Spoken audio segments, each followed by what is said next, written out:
मुश्ताक सरकी। नाज़रीन, आलमी लेवल ते तमामु घणियूं डेवलपमेंट्स तेज़ी सां अची रहियूं आहिनि ऐं जेको आलमी माहौल आहे उहो तब्दील थींदे नज़र अचे पियो, छाकाणि त इसराइल जे लाइ तमामु जेके आहिनि नेगेटिव ख़बरूं उन्हनि खे रिसीव थी रहियूं आहिनि।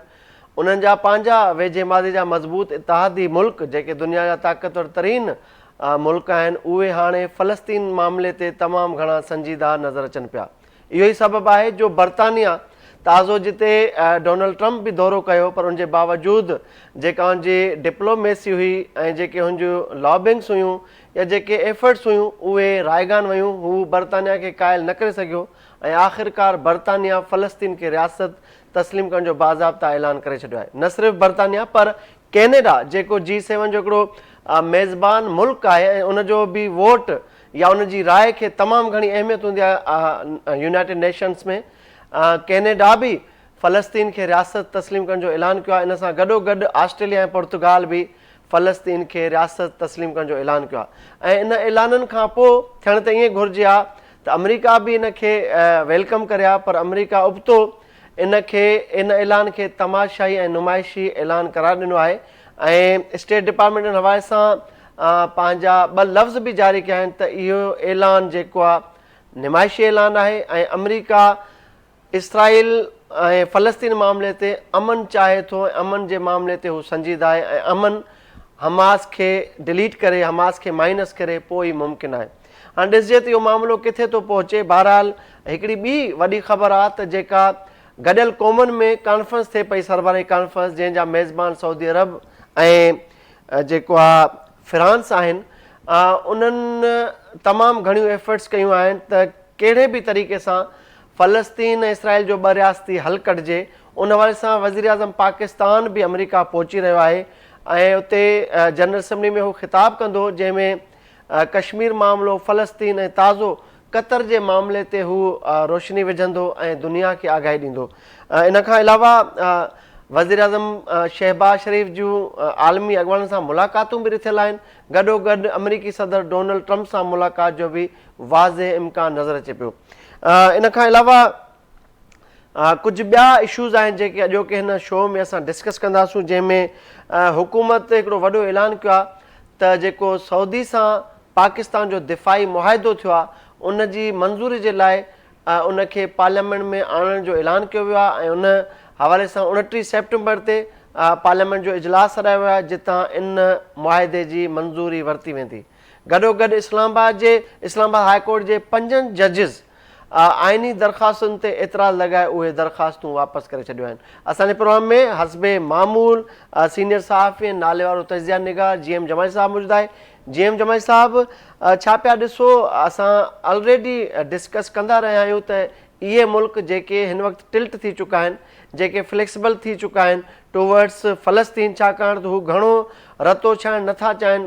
गज़ा में जेको नुक़सानु थियो आहे जानी ऐं माली उन ते सॼी दुनिया हाणे जेको आहे संजीदा थी वई आहे ऐं दुनिया चाहे थी त हाणे इहा रतो छाइणु बंदि थियणु घुरिजे। दुनिया हिकु तरफ़ फ़लस्तीन सां गॾु बीहण वञे पई त ॿिए तरफ़ इसराइल पंहिंजी बर्बियत ऐं दहशतगर्दी जारी ऐं साई रखियो वेठो आहे। न सिर्फ़ु फ़लस्तीन ते हमला जारी आहिनि पर हाणे त यमन में बि हमला करे उते बि 5 माण्हुनि खे शहीद कयो वियो आहे।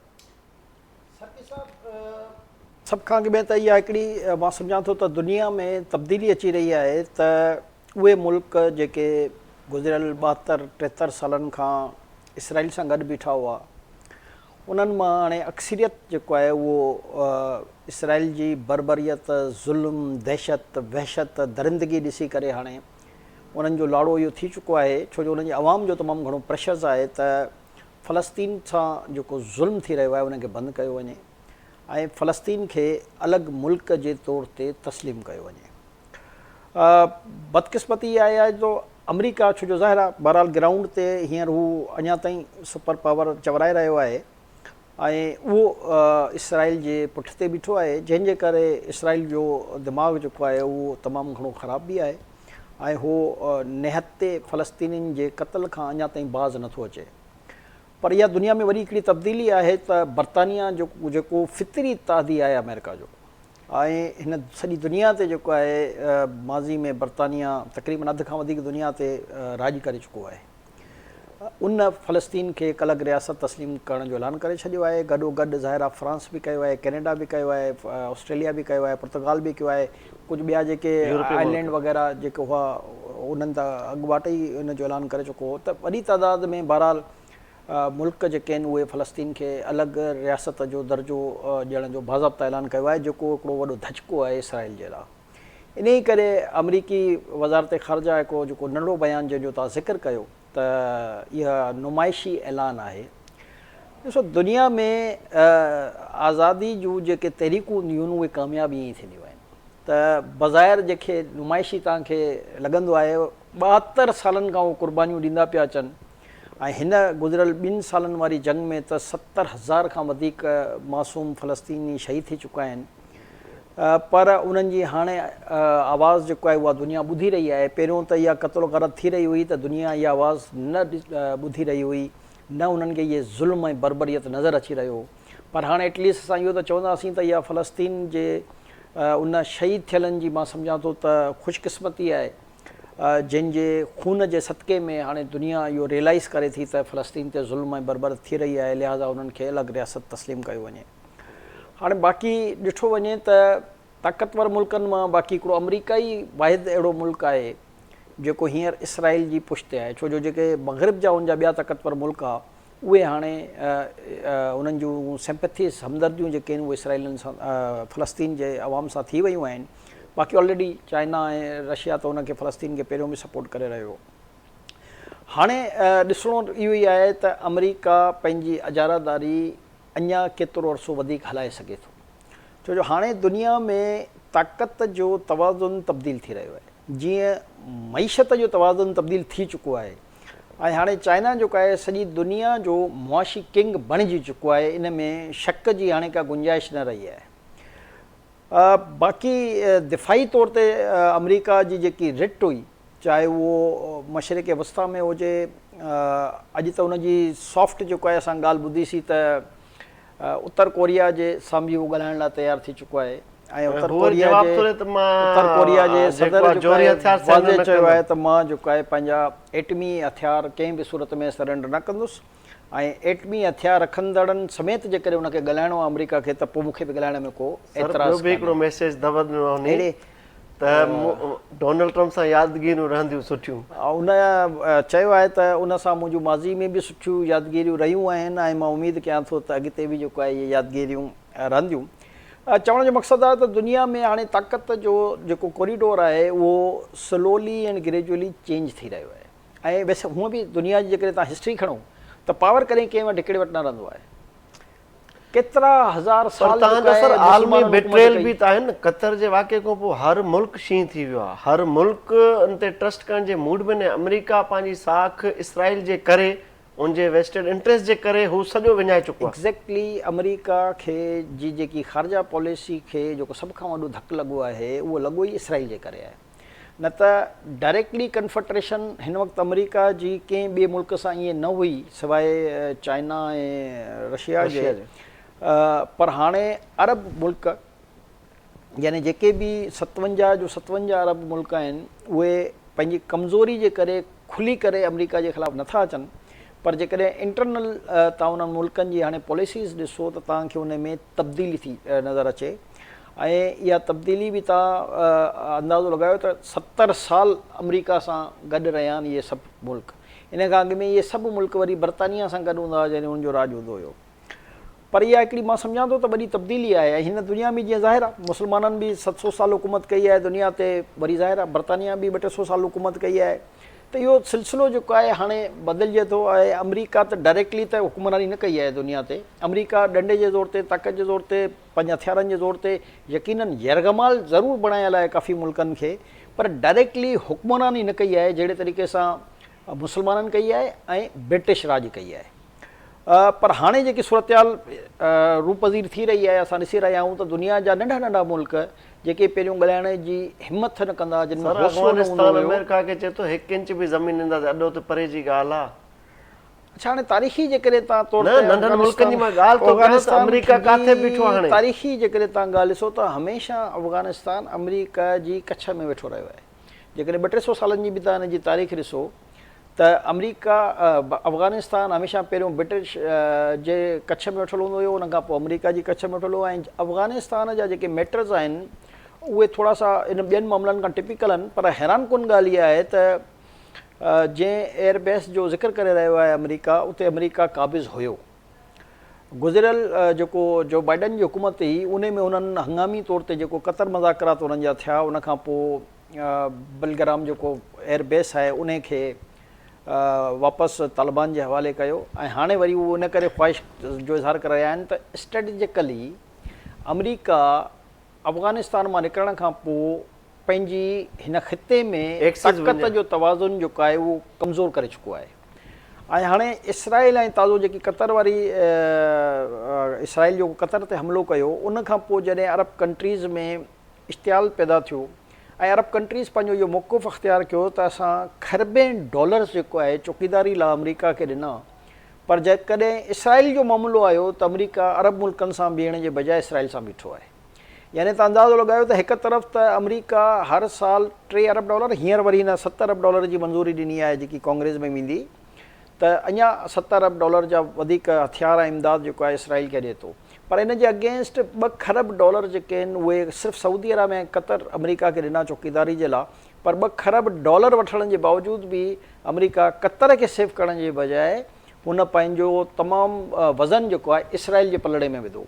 त यकीनन अरब कंट्री इहो सोचे रहिया आहिनि त हाणे असां हेॾो पैसो ॾियण जे बावजूदि बि जेकॾहिं असां सिक्योर न आहियूं त आख़िर हुननि खे पंहिंजी हिकिड़ी क़ीमत अमली ठाहिणी आहे। पर छो जो अञा उन्हनि में कमज़ोरी मौजूदु आहे।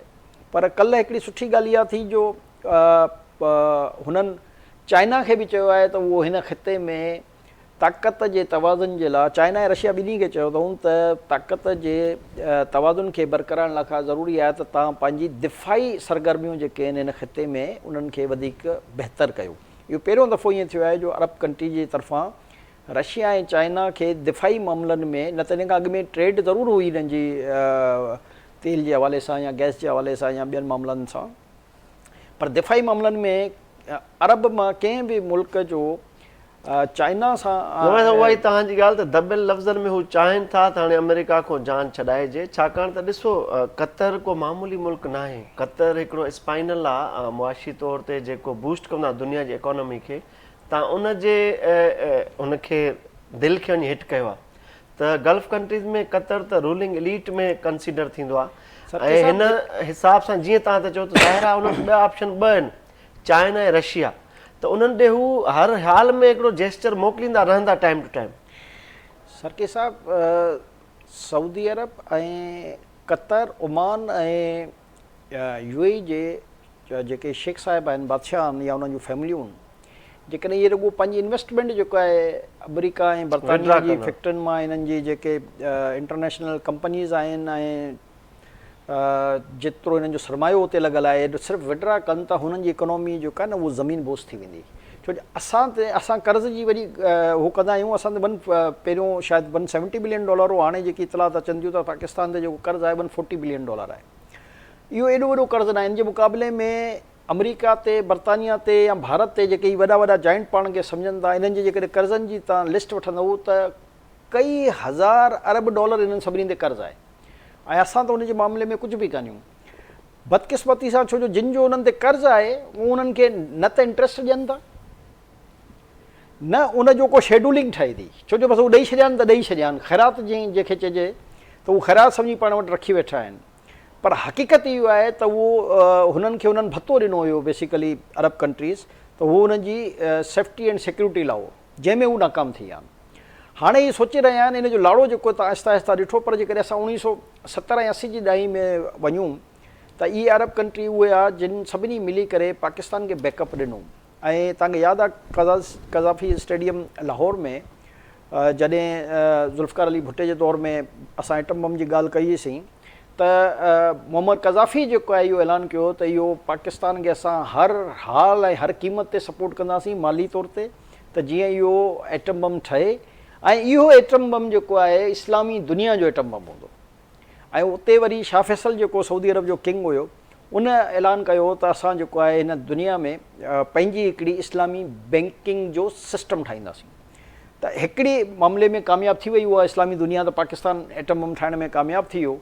पर ॿियो जेको हुयो उन खां पोइ तव्हां ॾिठो हूंदो त CIA जेका आहे वॾी प्लैनिंग करे दुनिया में, ऐं जेके जेके उहे बादशाह अरब रियासतनि जा जेके इन अमरीकी निज़ाम खां तंग हुया ऐं अमरीकी पावर जे कॉरिडोर खे तब्दील पिया करणु चाहिनि, ऐं ख़ासि तौर ते पाकिस्तान खे जिन जिन बैकअप ॾिनो हुयो उन्हनि सभिनी जे ख़िलाफ़ु हिकु हिकु करे उन्हनि खे क़तलु करायो वियो।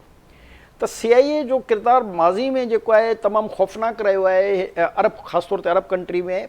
पाकिस्तान जे हवाले सां त उन तमामु घणियूं साज़िशूं कयूं आहिनि माज़ी में, त पाकिस्तान टुटी बि वञे, ऐं 1971 जो जेको असांजो बांग्लादेश सां जहिड़ो भारत त असांजे अॻियां उहे बि कुझु कान हुयो, पर बैकअप जेको आहे उनखे अमेरिका जो हो, जंहिंजे करे इहे असां भाइरनि में जहिड़ो थियो ऐं बहरहाल अलहदा थी वियो बांग्लादेश। अदरवाइज़ असां हिन ख़िते में एतिरा ताक़तवर आयासीं जो इंडिया जी हिमत कान हूंदी आहे, ऐं इंडिया सां डायरेक्ट जंग न विढ़ियो आहे। 65 जी जंग डायरेक्ट विढ़ियो हो त 65 में उन पंहिंजो हाल ॾिसी छॾियो त छा थियो। वरी जेकॾहिं 99 में तव्हां कारगिल जी जंग खे ॾिसो त उन में बि उनखे उनजी हाल ख़बर पइजी वियो।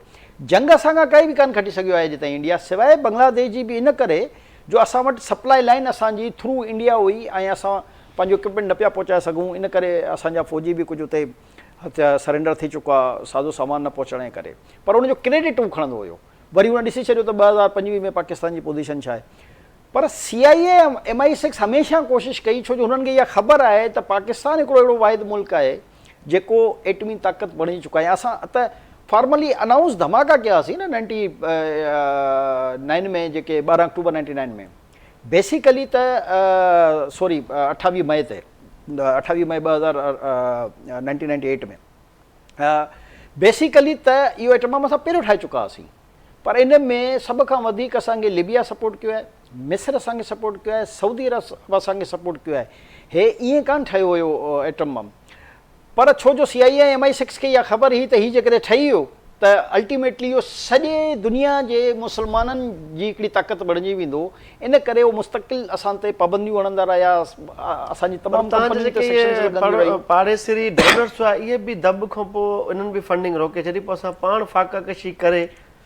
ॾिसो इन्हनि जी ज़ाहिर मूं जीअं चयो त जेके असल बादशाह हुआ इन्हनि अरब कंट्रीज़ जा, हिकु हिकु करे उनखे उन इबरत जो निशान बणायो, यानी उन्हनि खे पंहिंजे घरनि में क़तलु करायो वियो, उन्हनि खे रोड रस्तनि ते जेको आहे उन्हनि जी तज़लील कई वई, उन्हनि जी लाशनि जी तज़लील कई वई, ऐं अरब कंट्री खे इहो मैसेज ॾिनो वियो त जेको असांजे ख़िलाफ़ु थींदो उनजो अंजाम इहो थींदो। त ज़ाहिर आहे हिकिड़ो ख़ौफ़ क्रिएट थी वियो, पैनिक थी वियो अरब कंट्रीज़ में। ऐं जेके नंढा अरब कंट्रीज़ हुआ उहे त ऑलरेडी जेको आहे उनजी अमेरिका जे वञी कच्छ में वेही रहिया, ऐं जेके ताक़तवर अरब कंट्री आहे इहो ख़ौफ़ज़दा थी विया। उनजे बावजूदु जेको आहे असां महिनत करे हे जेके एतिरा कर्ज़ वरितासीं या जेको बि मामिलो थियो उनजे करे बहरहाल असां पंहिंजे उन मक़सद में कामयाबु थी वियासीं जंहिं पाकिस्तान खे जी दिफ़ा खे नाक़ाबिल तस्ख़ीर बणाए छॾियो। हाणे सुवालु अॻिते जो आहे, सुवालु अॻिते जो इहो आहे त हाणे इहे सभु अरब कंट्रीज़ जेके आहिनि, ख़ासि तौर ते जेकी 10 मई वारी जंग लॻी 2025 जी, उनखां पोइ इन्हनि सभिनी खे इहो अहसासु थी चुको आहे त दिफ़ाई तौर ते पाकिस्तान जी फ़ौज ऐं पाकिस्तान जो अवाम, ऐं ख़ासि तौर ते जॾहिं सऊदी अरब जी ॻाल्हि ईंदी आहे त उन में असां सभु सेंसिटाइज़ आहियूं।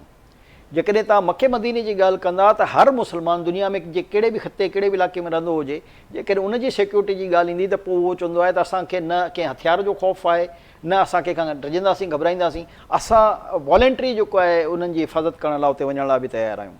मां सम्झां थो त इहा हिकिड़ो उहो निकितो हो जेको असांजे जज़्बे सां मुंसलिक आहे ऐं मुस्लमाननि जी रत में शामिल आहे त असांखे हिन पंहिंजे ॿिनि मुक़दस जॻहियुनि जी हिफ़ाज़त लाइ तन मन धन जी बाज़ी लॻाइणी बि पई, त असां लॻाइण लाइ तयारु आहियूं।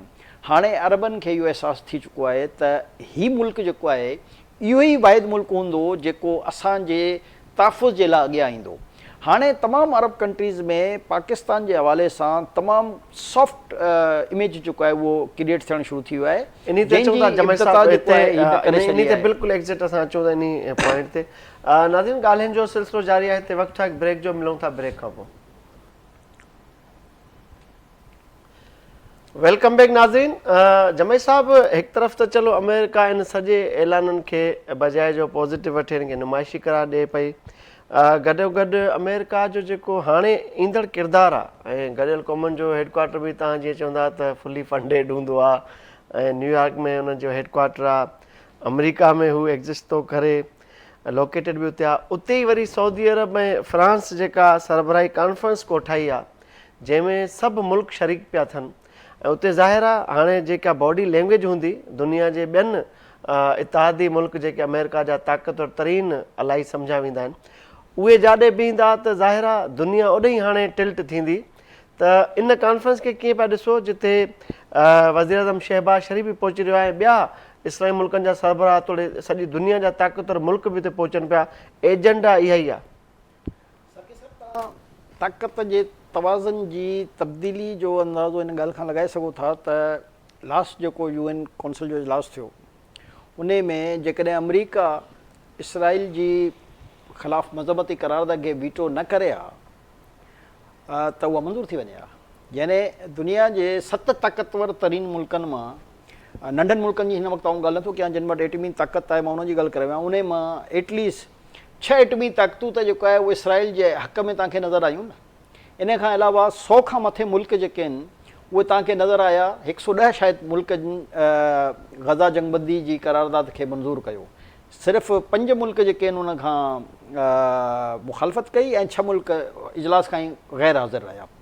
तव्हां अंदाज़ो लॻायो त न्यूयॉर्क अमेरिका जो कैपिटल, अक़वाम मुत्तहिदा जी ऑफिस बि उते, सभु उते, पर उन जे बावजूदि बि तव्हां ताक़त जो तवाज़ुन जॾहिं तब्दील थींदो आहे त पोइ तव्हांखे नंढा नंढा मुल्क बि जेके आहिनि जेके अमेरिका जी मुकमिल अजारादारी में हुआ उहे तव्हांखे निकिरंदे नज़र अची रहिया आहिनि न त तव्हां अंदाज़ो लॻायो त भला फ्रांस जहिड़ो मुल्क या कैनेडा बर्तानिया जहिड़ो मुल्क जेको आहे उहो फ़लस्तीन जी हिमायत करे रहियो आहे। छो जो बेसिकली दुनिया जो जेको अवाम आहे, माण्हू आहिनि, भले उहे कहिड़े बि मज़हब सां तालुक़ु रखंदा, पर उन्हनि पंहिंजे पंहिंजे मुल्कनि में ज़बरदस्त क़िस्म जा मुज़ाहिरा करे पंहिंजी पंहिंजी हुकूमतुनि ते एतिरो प्रेशर बिल्ड करे छॾियो आहे जो काई बि दुनिया जी हुकूमत, हूअं त अमेरिका में बि इलाही घणा मुज़ाहिरा थिया आहिनि, हालांकि उन्हनि ताक़त जे ज़ोर ते रुकण जी बि वॾी कोशिशि कई आहे, पर उहे मुज़ाहिरा रुकिजी नथा सघनि।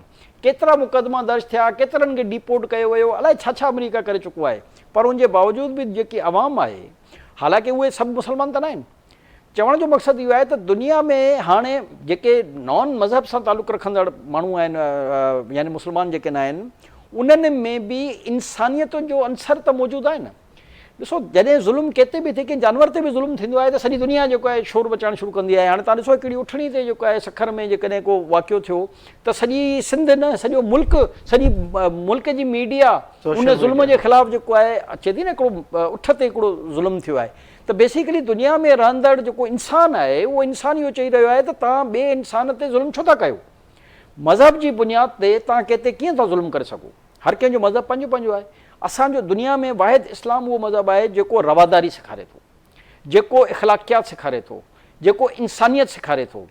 त आहिस्ता आहिस्ता ॿियनि मज़हबनि सां तालुक़ु रखंदड़ माण्हू उहो तव्हां ॾिसो त आहिस्ता आहिस्ता आहिस्ता उहे मुसलमान कन्वर्ट था थियनि। कॾहिं तव्हां इहो ॿुधो आहे त को यहूदी जेको आहे ईसाई में कन्वर्ट थियो हुजे, को ईसाई जेको आहे यहूदियत में कन्वर्ट थियो हुजे, या को हिंदू जेको आहे उन में कन्वर्ट, तव्हां हमेशह दुनिया में हिकिड़ी ॻाल्हि ॿुधी हूंदी त फलाणे मज़हब सां तालुक़ु रखंदड़ माण्हू इस्लाम में कन्वर्ट थो थिए। छो जो जॾहिं हू इस्लाम खे पढ़े थो, उन जी रिवायत ॾिसे थो, उन में इंसानियत जो दर्स ॾिसे थो, उन में जेके ॿिया मज़हब आहिनि उन्हनि सां बराबरी जो सलूक ॾिसे थो, त बेसिकली उहो मुतासिर थिए थो। अहिड़े तरीक़े सां दुनिया जा जेके इंसान आहिनि उहे चाहे मज़हब कहिड़े सां बि तालुक़ु रखनि था, हुननि पंहिंजे पंहिंजे मुल्क जी अवाम में पंहिंजे पंहिंजे मुल्क जी हुकूमतनि ते एतिरो प्रेशर वधाए छॾियो, चाहे उहो फ्रांस हुजे, जर्मनी हुजे, इटली हुजे, ऑस्ट्रेलिया हुजे, कैनेडा हुजे, यानी कहिड़ो बि अहिड़ो मुल्क हुयो। तव्हां ॾिसो आयरलैंड केतिरो नंढो मुल्क आहे, पर हुन बबांगे दौल जेको आहे चयो त असां रियासत इसराइल खे तस्लीम था कयूं, यानी हेतिरो सो मुल्क आहे।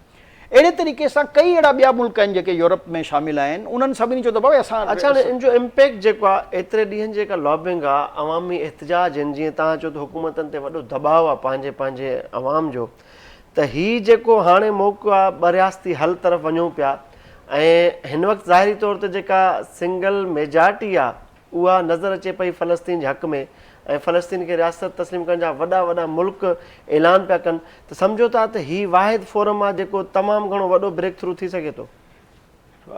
सरकी साहिब इन में ब्रेक थ्रू थिए या न थिए, जॾहिं इहो सिलसिलो हलंदो आहे त इन सिलसिले में तेज़ी ईंदी आहे, रुकावट न ईंदी आहे।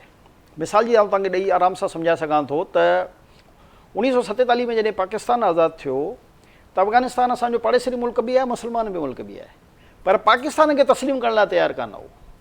पर जीअं जीअं दुनिया तस्लीम कंदी वई उएं उएं ई सभ खां आख़िरी मुल्क अथव अफ़गानिस्तान, जंहिं पाकिस्तान खे वञी तस्लीम कयो। पाड़े में बि वेठो आहे, मुस्लमान बि आहे, सभु कुझु आहे।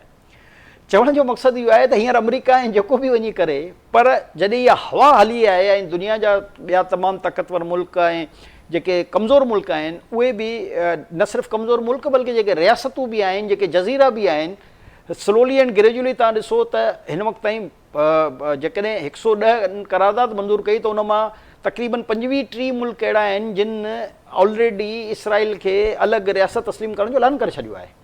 त हाणे इहो मामिलो जेको आहे रुकजण वारो न आहे। ऐं जेके अरब कंट्री फ़लस्तीन खे अलॻि रियासत, हाणे इहो मामिलो रुकजण वारो। ऐं दुनिया में इसराइल खे सभिनी तस्लीम करे चुका आहिनि सवाइ पाकिस्तान जे। यानी अरब कंट्री जिन जे असां ॻाल्हि करे रहिया आहियूं, इसराइल जा त सभिनी में कौंसिल खाना आहिनि, सभिनी जा अच वञण जे लाइ वीज़ा खुलियल आहिनि। वाहिद पाकिस्तान मुल्क आहे जंहिंजे पासपोर्ट ते लिखियलु आहे त इसराइल जो जेको आहे ट्रेवलिंग अलाउ न आहे। यानी हिन सॼी दुनिया में ताक़तवर मुल्कनि खां वठी नंढनि मुल्कनि खां वठी दुनिया तस्लीम करे छॾियो, पर पाकिस्तान पंहिंजे मौक़िफ़ ते क़ाइमु रहियो आहे, अल्हम्दुलिल्लाह अॼु ताईं क़ाइमु आहे। त मुंहिंजो इहो चवणो आहे त जेकॾहिं आख़िरी मुल्क हुजे अमेरिका, उहो वञी तस्लीम न बि करे, पर तव्हांखे आउं गारंटी सां चई थो छॾियां त अमेरिका जे बि अवाम जो जेको प्रेशर अमरीकी हुकूमत ते आहिस्ता आहिस्ता वधी रहियो आहे, त अमेरिका बि मजबूर थींदो ऐं इसराइल खे फ़लस्तीन खे अलॻि रियासत तस्लीम करे वठंदो। देरि लॻंदी। जीअं मां तव्हांखे अफ़गानिस्तान जो मिसाल ॾेई ॾिनो त हू त हालांकि असांजो मुस्लमान मुल्क असां सां गॾु वेठो आहे ऐं मज़हबी तौर ते हुनखे असांखे सपोर्ट करणु घुरिजे। अच्छा, हिते वीटो पावर ते एक्सरसाइज न थींदो? वीटो पावर त हिकिड़ी अहिड़ी शइ आहे जेकॾहिं जेके छो जो पहिरियों दुनिया में 5 एटमी ताक़तूं पोइ वरी आहिस्ता आहिस्ता वधंदी वियूं, उन में उन जा जेके रूल्स टर्म्स ऑफ रेफरेंस अहिड़ा ठहियल आहिनि त जेकॾहिं हिकिड़ो बि मुल्क चाहे त उनखे वीटो करे सघे थो। त अहिड़े तरीक़े सां हमेशह तव्हां ॾिसो जॾहिं पाकिस्तान ते बि सैंक्शन्स या इन क़िस्म जूं ॻाल्हियूं आयूं त चाइना हूंदो हो जेको वीटो करे छॾींदो हुयो। त बेसिकली प्रॉब्लम इहो ई आहे त उहो हिकिड़ो उन्हनि जो रूल्स ठहियल आहे, सिस्टम ठहियल आहे, उनखे ज़ाहिर असां तव्हां कुझु नथा करे सघूं। पर अवामी तौर ते दबाव अमेरिका में एतिरो क्रिएट थी वेंदो, तव्हां उन्हनि जी यूनिवर्सिटियुनि में ॾिसो, तमामु तालीमी ॾिसो, तव्हां उन्हनि जे रोड रस्तनि ते ॾिसो, तव्हां जेको हींअर उन्हनि जो चार्ली खे जेको उन्हनि थियो आहे उहो बि त ज़ाहिर आहे वजह इहा ई बणी आहे न वञी। त बेसिकली उतां जी जेके आम माण्हू जेके आहिनि उन जो नज़रियो तब्दील थी रहियो आहे। हुकुमरान त हमेशह ज़ालिम हूंदा आहिनि, कहिड़ी बि हुकूमत कहिड़े बि मुल्क जी हुकूमत हुजे, उहे हमेशह आख़िर में उहो कमु वञी कंदा आहिनि जंहिंजो प्रेशर अवाम वधाईंदी आहे। त दुनिया जे हर मुल्क में उतां जो जेको गयूर अवाम आहे, जेको इंसानियत पसंदि अवाम आहे, जेको इंसानी हक़नि खे सम्झी रहियो आहे, उहो मुतहद थी रहियो आहे ऐं पंहिंजी पंहिंजी हुकूमतुनि ते पंहिंजे टैक्टिक्स सां हिकिड़ो प्रेशर बिल्ड करे रहियो आहे त हिकु त इसराइल में दरिंदगी बंदि थिए, ज़ुल्म बंदि थिए, वहशत बंदि थिए, दहशत बंदि थिए, जंहिं तरीक़े सां मज़लूमनि जो क़त्लेआम थी रहियो आहे, औरतुनि जो, ॿारनि जो, उहो बंदि कयो वञे ऐं फ़लस्तीन खे अलॻि रियासत जे तौर ते दर्जो ॾिनो वञे त जीअं हू हिकु बाक़ाइदा अलॻि मुल्क थी पंहिंजे मामलनि खे हलाए सघे। गो के पाकिस्तान उन्हनि मुल्कनि में अल्हम्दुलिल्लाह मां सम्झां थो पाकिस्तानियुनि जे लाइ फ़ख्र जी ॻाल्हि आहे त असां ऑलरेडी फ़लस्तीन खे इहो दर्जो ॾेई चुका हुआसीं। असां ऑलरेडी फ़लस्तीन खे हिकु अलॻि रियासत सम्झी रहिया आहियूं। असां उन्हनि जे सदर हिते कौंसिल खानो आहे पाकिस्तान में, पर कुझु मुल्क जेके हुआ जेके अमेरिका जे असर सूख में हुआ जिन न कयो हुयो, पर आहिस्ता आहिस्ता दुनिया तब्दील थी रही आहे। हाणे ताक़त जो तवाज़ुन बिल्कुलु तव्हां आईंदा कुझु अरसे में ॾिसंदा त तव्हांखे ताक़त जा पावर कॉरिडोर बिल्कुलु डिफरेंट नज़र ईंदा। छो जो पहिरियों दुनिया में हो बेसिकली मईशत ते कब्ज़ो करणु, जेको सिर्फ़ु अमेरिका जो रहियो हिन दुनिया में या बरतानिया जो रहियो, हाणे उहो तब्दील थी चुको आहे। अच्छा, अचूं था हाणे जेको शहबाज़ शरीफ़ जो अमरीकी दौरो हूंदो, हिकु त इहो मेन मुख्य जेको एजेंडा आहे हुनजे दौरे जो उहा आहे इन सऊदी ऐं फ्रांस जी जेका सरबराही कॉन्फ्रेंस में शिरकत, दुनिया खे फ़लस्तीन, कश्मीर ऐं क़तर मामलनि खां आगाह करणु, मसइलनि खां आगाह करणु, ॿियो इम्कान पियो ज़ाहिर करणु त ट्रम्प सां बि हुनजी एक्सक्लूसिव मीटिंग शेड्यूल आहे। अञा ताईं कंफर्मेशन आहे, पर जेके इम्कान ज़ाहिर कया पिया त इहो केतिरो हूंदो इन जो असरु असां में?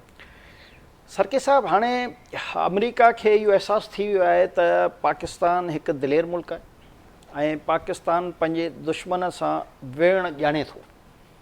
तव्हांजी बहादुरी जेको आहे दुनिया में साबित थी आहे, इन करे तव्हांजी इज़त में इज़ाफ़ो थियो आहे ऐं दुनिया जा इहे जेके ताक़तवर मुल्क जेके पाकिस्तान खे पहिरियों डिग्रेड कंदा हुआ, उन्हनि खे इहो अहसासु थियो आहे त असांखे पाकिस्तान सां पंहिंजा तालुकात बहितर बणाइणु घुरिजनि। गुज़िरियल जेकॾहिं मई खां तव्हां ॾिसो त हिन वक़्तु ताईं अमेरिका जी मुस्तक़िल इहा कोशिशि आहे त पाकिस्तान सां उन जा तालुकात बहितर थियनि और मुख़्तलिफ़ ट्रेड जा मुआहिदा बि करे रहियो आहे। ऐं ख़ासि तौर ते जेको सऊदी अरब सां असांजो दिफ़ाई मुआहिदो थियो आहे उन खां पोइ ज़ाहिर आहे इम्कानी तौर ते असां चई सघूं था त अमरीकी सदर जी इहा ख़्वाहिश हूंदी त पाकिस्तान जे वज़ीर आज़म ऐं पाकिस्तान जी ॿियनि अथॉरिटियुनि सां उहो मुलाक़ात करे ऐं हू पाण बि हिनखे सम्झण जी कोशिशि कंदो हूंदो त हीउ कहिड़े टाइप जो मुआहिदो आहे। बेसिकली इन मुआहिदे जे बारे में असां पंहिंजे व्यूवर्स खे ज़रूरु ॿुधायूं त इन मुआहिदे में पाकिस्तान जे लाइ जमाई साहब दिलि चए जंहिं ॾींहुं मुआहिदो थियो त एक्सक्लूसिव ट्रांसमिशन कयूं तव्हां सां। असल में ॾिसो इहो जेको मुआहिदो आहे इनखे सम्झण जी ज़रूरत आहे। हिकु त असांजे लाइ फ़ख्र जी ॻाल्हि आहे त ख़ासि तौर ते मके ऐं मदीने जी पूरी सिक्योरिटी पाकिस्ताननि जे हवाले हूंदी।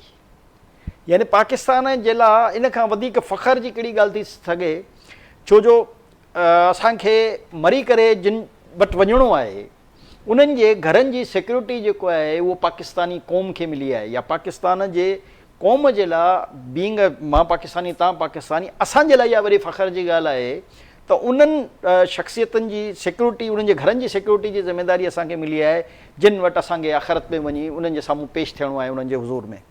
त इन खां वधीक त मां सम्झां थो दुनिया में का अचीवमेंट थी कान थी सघे जेकी हाणे पाकिस्तान जी उहा अचीवमेंट थी वई, इहो मुआहिदो थी वियो अरब सां। हाणे इन खां अलावा जेके आहिनि जेकॾहिं असां शयुनि ते अचूं त हिन में स्ट्रेटेजिक मुआहिदा आहिनि, हथियारनि जी ॾे वठि जा मुआहिदा आहिनि, टेक्नोलॉजी ॾे वठि जा मुआहिदा आहिनि। हीअ बेसिकली इन जा जेके रिज़ल्ट ईंदा इहे यकीनन 6 महीननि खां इहो साल अञा हिन प्रोसेस में लॻंदो जॾहिं हिकिड़ो वॾो नाणो इन में जी चहल पहल थींदी ऐं दिफ़ाई साज़ो सामान जी नकुल हरकत थींदी त उन सां पाकिस्तान जी दिफ़ाई सिचुएशन त मज़बूत थींदी थींदी पर पाकिस्तान जी इकोनॉमी जेको आहे उहो तमामु घणी मज़बूत थी वेंदी। छो जो असांजा जेके सभ खां वॾा मसइला आहिनि उहे आहिनि असां $140 बिलियन असां कर्ज़ु वरितलु आहे त उन जो जेको असांखे इंट्रस्ट ॾियणो पवंदो आहे उन जे लाइ वरी असांखे इंट्रस्ट ते पैसा वठी करे उहे ॾियणा पवंदा आहिनि। त जॾहिं ही परॾेही नाणे जो मामिलो तव्हांजे मुल्क में वधीक घणो तेज़ थींदो त तव्हांजी जेकी वैल्यू ऑफ करेंसी आहे उहा रुकिजी वेंदी। जमा साहब दुनिया जा आलमी मुबसर इहो बि इम्कान ज़ाहिर कनि पिया त इसराइल जहिड़ी तेज़ी सां मुस्लिम मुल्कनि ते अटैक करण जो जवाज़ पैदा करे अटैक थो करे ईअं ई सऊदी खे बि सीरियस थ्रेट्स हुया त बाबा कुझु शहरनि में सऊदी में हमास जे जेके अॻुवान रहनि पिया सम्झो था त सऊदी इहो स्केर्ड हुयो फियर्ड हुयो ऐं उनखे ई हुन नज़र में रखंदे ऐं तव्हां उन पंहिंजे हिन प्रोग्राम में तमामु घणी कावड़ बि कई अफ़सुर्दगी बि कई OIC जे बॉडी लैंग्वेज ते तव्हां तमामु घणा उदास बि नज़र आया कावड़ियल बि नज़र आया ऐं लेटर ऑन उन ते सऊदी इनिशिएट कयो आहे त छो न अरब जेको असांजो एटमी ताक़त आहे उहो पाकिस्तान आहे उन सां शेकन करे बजाए जो असां रशिया ॾे वञूं बजाए जो असां चाइना ॾे वञूं पर पंहिंजे ई मुस्लमान मुल्क ते एतमाद कंदे माज़ी में बि सुठा तजुर्बा रहिया आहिनि बाद में उहे चलो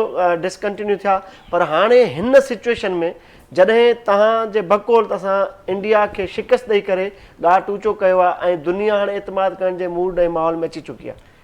सरके साहब अरब कंट्री जो पहिरियों लाड़ो 70 जी दहाई में असां ॾेई हुयो जीअं मूं चयो न पहिरियों त उनखां पोइ CIA हिकिड़ो तमामु पूरी दुनिया में हिकिड़ो वॾो ॼार विछायो ऐं जेके बि दुनिया जा ताक़तवर अरब मुल्कनि जा जेके बादशाह हिकु हिकु करे उन्हनि सभिनी खे क़तल कराए छॾियो। इहा हिकिड़ो कंदासीं त CIA कहिड़े तरीक़े सां सऊदी अरब जो बादशाह हुजे पाकिस्तान जो वज़ीर आज़म हुजे लिबिया जो वज़ीर आज़म हुजे सऊदी जे ख़िलाफ़ इसराइल जे फेस तो ॾिसो हमेशह यादि रखो 1976 खां पोइ इसराइल जी ख़्वाहिश इहा हुई त हू ग्रेटर इसराइल ठाहींदो जंहिंमें जेके उन इलाइक़ा शो कयल आहिनि उन में इहे सभु अरब मुल्क आहिनि चाहे उहो सऊदी अरब जो कुझु इलाइक़ो आहे ईरान जो कुझु इलाइक़ो आहे टर्की जो कुझु इलाइक़ो आहे शाम सीरिया लबनान यमन सभु हुन में शामिल आहिनि। हाणे अरबनि खे इहो अहसासु थी वियो त $2 खरब अमेरिका खे ॾियण जे बावजूदि बि चौकीदार नाकाम थी वियो त हाणे हल छा आहे? हल हुननि खे जज़्बे जे एतबार सां दीनी एतबार सां मज़हबी एतबार सां जज़्बे जे एतबार सां बिल्कुलु हाणे उन्हनि खे इहो अहसासु थी वियो त असां जेके इहे $2 खरब उनखे चौकीदारी जा ॾींदासीं उहो चौकीदार त पाण चोर निकितो। हाणे जेको आहे असांखे जेके एक्चुअल असांजे मज़हब सां आहिनि ऐं जेके पंहिंजे जोश जज़्बे सां असांजे लाइ पाण खे फना करण लाइ तयारु आहिनि, उहो वाहिद पाकिस्तान आहे। डेमो बि करे ॾेखारियो जिन। दुनिया में वाहिद पाकिस्तान आहे जंहिंजी पाकिस्तानी पूरी क़ौम जी ॻाल्हि कयूं, असांजूं कमियूं खोतायूं असां उहो पंहिंजी जॻह ते आहिनि जेके बि आहिनि। अमेरिका इसराइल खे त वॾो इहो झटको मिलियो आहे, पर इंडिया जी वॾी इन्वेस्टमेंट आहे ॿिन्ही तरफ़नि ॾे, हुननि जी हुते आहे। इंडिया जी एम्प्लॉयमेंट लेवल ॾिसो हुते घणी आहे। इंडिया खे बि त आइसोलेशन तरफ़ हलणो पियो आहे हाणे इहो मुआइदो ॾिसी।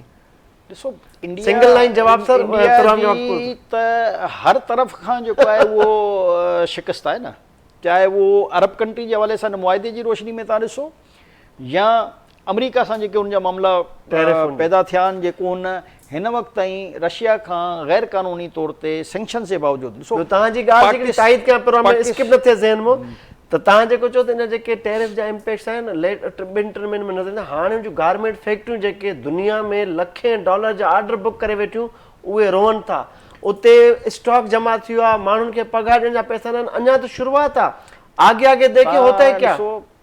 6 महीननि खां साल, छो जो हाणे वरी जेकी 4 बार ते पाबंदी लॻी आहे जिते इम्प्लीमेंट शुरू थी वियो आहे, उन शायदि सेकेंड डे खां चई छॾियो त इम्प्लीमेंटेशन शुरू थींदी। हाणे 4 बार जेकी ईरान में आहे बंदरगाह, जिते हिननि खे गुज़िरियल 3 सालनि खां छूट मिलियल हुई, यानी छूट सां मुराद तव्हां सम्झो था न त जीअं दुबई आहे उन में टैक्स जी छूट आहे, अहिड़े तरीक़े सां अमेरिका हिनखे इंटरनेशनली छूट ॾिनी, त उन जे करे उहो दुनिया में कॉम्पीट कीअं पियो करे, इहो तव्हांखे सम्झाए छॾियां करे पई सर त टैरिफ खे हाणे डोनाल्ड ट्रम्प वञे पियो घटाइण, पर हुन वरी H1 वीज़ा ते तमामु घणी वरी छूट, माना $1,00,000 को बि IT प्रोफेशन हाणे दाख़िल नथो सघे, को बि एम्प्लॉयमेंट नथो ॾेई सघे कंहिंखे बि। हाणे $1,00,000 किथां ईंदो कंहिं वटि? हाणे इहो त 70% हिन में वीज़ा जेके आहिनि उहे भारतीयनि जा हुआ, पर मां इन खां वधीक तव्हांखे जेकी इम्पोर्टेंट ॻाल्हि ॿुधाए रहियो हुउसि, 4 बार जो जेको हुन इस्तशना ॾिनल जेको इस्तशना ॾिनल हो उहो वापसि वरितो आहे। इन जा रिप्लिकेशन अञा ताईं आम माण्हू खे सम्झ में नथा अचनि। इन जा रिप्लिकेशन ॾाढा सिंपल आहिनि, त जेकॾहिं इंडिया जे ईरान जे 4 बार तक का प्रोडक्ट वेंदी हुई अमेरिका या दुनिया जे कंहिं मुल्क में, हाणे तव्हां जेकॾहिं हुन ते 200-300% 400% जेकी दुनिया में सिस्टम आहे, जीअं पाकिस्तान में आहे तव्हां ॿाहिरां गाॾी घुरायो हिते 300% 400% टैक्स आहे, त तव्हां सोचो त उहो रेट किथे वेंदो आहे ऐं दुनिया में कॉम्पीट किथे थो करे सघे। बिल्कुलु बेसिकली इहे सभु सहूलियतूं जेके अमेरिका असांजी दुश्मनी में इंडिया खे ॾिनल हुयूं, हाणे अमेरिका खे इहो अहसासु थी वियो त पाकिस्तान असां अज़ली अमेरिका जा दुश्मन न रहिया आहियूं। जेकॾहिं तव्हां हिस्ट्री वरी तव्हां ॾिसंदव त अमेरिका सां 1947 खां वठी असांजा तालुका ठीकु हुया, ठीकु, पर इंडिया जे असर रसूख़ कूड़े किंडे जे करे इंडिया अमेरिका असांजे आहिस्ता आहिस्ता वक़्त ते पूरो थियो। लास्ट क्वेश्चन आहे, लास्ट कमेंट खपे त इस्लामाबाद हाई कोर्ट जे 5 जजिस आइनी दरख़्वास्तुनि ते एतिराज़ लॻाए वापसि करे छॾियूं। ॾिसो अदलिया में हिकु तमामु वॾो बहिरान मौजूदु आहे। कुझु जज यकीनन अहिड़ा हुआ जेके कुझु ख़ासि वकीलनि जे चैम्बर्स मां थी उते जज अपॉइंट थिया हुआ, ऐं उन्हनि जा जेके न सिर्फ़ु फ़ैसिला बल्कि उन्हनि जा जेके रिमार्क्स आहे, दुनिया में जज रिमार्क्स न ॾींदा आहिनि। पाकिस्तानी अदालत तव्हांखे अहिड़ी मिलंदी जो हिन में फ़ैसिलो कुझु ॿियो ईंदो, तव्हां यकीन कयो जिन जा रिमार्क्स ईंदा आहिनि उन खां पोइ जेकॾहिं हू फ़ैसिलो जॾहिं इशू कंदा आहिनि तव्हां उन फ़ैसिले खे पढ़ो त तव्हां सर पकिड़े वेही रहंदा त यार हीउ काई छा मसइलो आहे। बिल्कुलु, त बेसिकली हिननि जजनि खे पंहिंजो रवैयो ठीकु करणु घुरिजे। इंसाफ़ जी फ्राइमी, जजनि जो जेको कमु आहे न, सबूतनि जी बुनियाद ते इंसाफ़ जी फ्राइमी खे यकीनी बनाइणु।